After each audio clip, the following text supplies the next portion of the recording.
కోసం నీకు సంవత్సరం ఏమేమి ఖర్చు పెడుతున్నా అంతా ఎక్సెల్లో రాసి పెడతా, షీట్లో రాసి పెడతా. నర్సరీకి ఎల్కేజీకి యూకేజీకి ఫస్ట్ క్లాస్కి అట్లా 10th క్లాస్కి డిగ్రీ వరకు నువ్వు ఏం చదివితే అక్కడ వరకు అంతా లెక్క వేసి రూపాయితో సహా లెక్కేసి పెడతా. అర్థమైందా? తర్వాత నువ్వు జాబ్ తెచ్చుకొని స్కూల్కే నువ్వు జాబ్ తెచ్చుకున్నాక అన్ని డబ్బులు నీకు ఇచ్చేయాల. అర్థమైందా? మొత్తం నువ్వు జాబ్ తెచ్చుకుంటావు, బిజినెస్ చేస్తావు, ఏమన్నా చేసుకో, డబ్బులు సంపాదించి నా డబ్బులు నాకు ఇవ్వాలి. అర్థమైందా? గుడ్.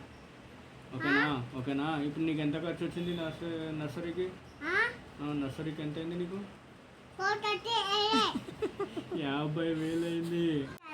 ఏం అర్థం కాలే నీకు? నీకు ఇంత ఖర్చు అవుతుంది అర్థం కాలేదా?